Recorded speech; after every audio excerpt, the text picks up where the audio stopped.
Ciao a tutti ragazzi e ragazze, io sono Thomas, bentornati sul mio canale e vi do il benvenuto in questo video che è una specie di documentario tra virgolette riguardo agli Stink Blasters, arrivati in Italia col nome di Puzzones e non sono altro che personalmente la mia collezione preferita a cui dedico questo video completo che è specifico, la mia parlata sarà totalmente in italiano ma cercherò di tradurre il video in più lingue possibili per farlo arrivare a più collezionisti in varie parti del mondo.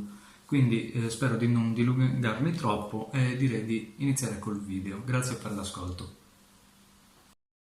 Gli Stink Blasters sono una linea di giocattoli per bambini prodotta da Morrison Entertainment Group e distribuita in 35 paesi. I giocattoli sono stati lanciati per la prima volta nei primi anni 2000. La serie 1 uscì nel 2002, la serie 2 nel 2003 e nel 2004 uscì il prototipo inedito della serie 3. La linea consisteva in 24 action figures collezionabili per ciascuna delle due serie, a differenza della serie 3 che ne aveva solamente 12 che rilasciano odori sgradevoli quando vengono schiacciati.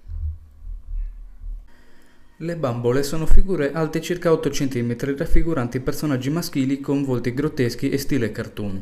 Presentano un piccolo corpo di plastica dura e una testa grande di gomma cava. Quando la testa viene premuta, un piccolo foro situato vicino alla bocca emette un odore sgradevole. Meg non ha mai descritto esplicitamente cosa viene impiegato per realizzare gli odori, citando il timore di marchi contraffatti. Secondo l'azienda, le formule degli odori erano composti per circa il 95% da glicole polipropilenico e per il 5% da oli, aromi alimentari ed estratti. L'emissione di cicloesano e toluene tossici dai giocattoli è stata mantenuta a livelli molto inferiori ai limiti di esposizione stabiliti, quindi sono sicuri. Le formule sono state realizzate in laboratori negli Stati Uniti, mentre i giocattoli sono stati prodotti in Cina. Meg fa anche attenzione a non includere materiali a cui si potrebbe essere allergici. Quando i giocattoli venivano confezionati, erano dotati di un contenitore salvapuzza in plastica con un moschettone per fissarlo agli oggetti per evitare di perderlo. I personaggi erano anche dotati di carte collezionabili biografiche che approfondivano ognuno la propria storia. I giocattoli sono stati lanciati con un prezzo consigliato di $4,99, pensato per permettere così ai bambini di comprarseli con la propria paghetta. Visto il tale successo, decisero di fare un lancio nazionale dei giocattoli. Come già detto, i giocattoli sono stati distribuiti in diversi paesi con rispettivamente nomi diversi, in America e Inghilterra col nome di Stink Blasters, in Italia col nome di Puzzones, in Spagna e Messico col nome di Los Pestuncios, in Cile col nome di Los Apestosos, in Francia col nome di Les Schlänger, in Finlandia col nome di Ayuemot, in Portogallo col nome di Os Malchelosos, in Brasile col nome di Amigos Fedorentos, in Polonia col nome di Śmierdziela Bizos Bogas, in Repubblica Ceca col nome di Smradorsi, in Germania col nome di Stinker, in Olanda col nome di Stinkers, in Grecia col nome di Vromisterakia, in Hong Kong con questo nome che leggete, in Danimarca col nome di Stink Blasters e Porto Rico col nome di Stink Blasters. Questi sono solo alcuni paesi in cui sono stati distribuiti.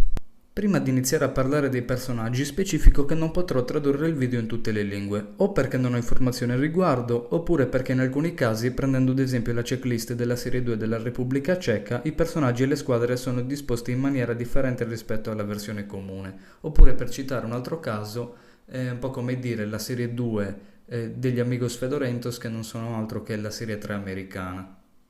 Ed ora incominciamo coi personaggi. La serie 1 è composta da 24 personaggi e 6 squadre, ovvero 4 personaggi per squadra e sono i Sudacido, composti da Jimmy Puzza di Piedi, Nino Calzino, Wally Uovo Marcio, Peppe Ascella Infuocata, i Fiati Pericolosi, composti da Joe Bocca di Fogna, Dick Fiato di Cane, Fred Bocca di Pesce, Lenny Mangialucertole, i Gassatori, composti da Rudy Rutto Libero, Gas Mille Puzze, Eolo Mitraglia, Renzo Venticello, i Cugini di Campagna, composti da Bad Budino di Vacca, Lello Letame, Ciccio Maiale, Sonny Puzzola Punk, i Verdura Marcia, composti da Broccoli Bill, Teddy Testa di Cavolo, Spicchio Fiato d'Aglio, Nicola Gorgonzola. I Fratelli Puzza, composti da Tony Acciuga, Vito Vomito, Paul Vucci, Pedro El Pattumero. Poi abbiamo la serie 2, composta da 24 personaggi e 8 squadre, ovvero 6 personaggi per 2 nuove squadre e 2 personaggi per le 6 squadre originali, e sono i Tanfoni, composti da Paco Voltastomaco, Tony Quattro Stagioni, Sammy K. Unta, Ponzi Parrucca, Lou Pupu, Salvatore Sudore, I fettenti dello zoo, composti da Gano Pantegana, Dante Gocce d'Elefante, Lallo Fiato di Cammello, Ugo Orango, Tommy Testa d'Animale, Robby Rapace. I Sudacido, composti da Leo Cerume, Nica Scella Pezzata. I Fiati Pericolosi, composti da Teo Fiato Malato, Billy Boccamarcia. I Gassatori, composti da Mauro Petosauro, R. Caccola. I Cugini di Campagna, composti da Rino Concime, Pino Suino. I Verdura Marcia, composti da Caco Avariato, Ciro Cipolla. I Fratelli Puzza, composti da Tato Cane Bagnato, Tito Mai Lavato. Infine abbiamo la serie 3 composta da 12 personaggi, ovvero 6 personaggi per squadra, che a differenza delle precedenti ne possiede solo 2. In questa serie ogni personaggio ha un mini gadget o animale in dotazione e sono The Band, composti da Smooth Sounding Sammy, Didi Drum Boy, Sweet Lips Susie, Skunk Punk, Gitar Gary, Agent Boyarni. Smellville's Finest, composti da Principal Prickly, Detective Razzo, Poppa Anchovy, Major Pucci, Chef Grimy, Coach Grunge. Successivamente, tra il 2009 e il 2010, ci fu la ristampa della serie 1 e della serie 2, in cui cambiava la morbidezza delle teste, la colorazione e l'aggiunta di un numero sotto i personaggi. Nello stesso anno uscirono anche le versioni mini di entrambe le serie. Nella prima serie ci sono tutti 24 personaggi, mentre la seconda serie ne ha solo 12. La collezione Stink Blasters, oltre ad avere tanti personaggi, aveva anche tanti gadget che ora vediamo. Incominciamo con Stink Blasters Trading Cards, uscite in America, arrivate in Italia col nome di Adesivi Puzzolenti e arrivate in Francia col nome di Adhesive Pestilentiel. Poi abbiamo la Puzzonite, uscita in Italia, il Los Rombones, usciti sempre in Italia. Poi abbiamo Stink Blaster, che è letteralmente un cannone che sparava alle puzze, uscito solo in America. La Pesto Bomba, uscita in Cile, è arrivata anche in Brasile col nome di Bomba Fedorenta, che in questo caso in Brasile la davano in dotazione con un mini puzzones e variava anche i colori. Poi abbiamo The Yak Truck, uscito in America, arrivato in Italia col nome di Il Bisunto della Strada, arrivato anche in Spagna e Messico col nome di El Pesticamion e arrivato anche in Brasile col nome di Caminhão de Lixo. Poi abbiamo il Cinturones, arrivato in Italia e presumibilmente in America col nome di Bandolier. Poi abbiamo Grime Burger Dinner Playset, presumibilmente uscito in America.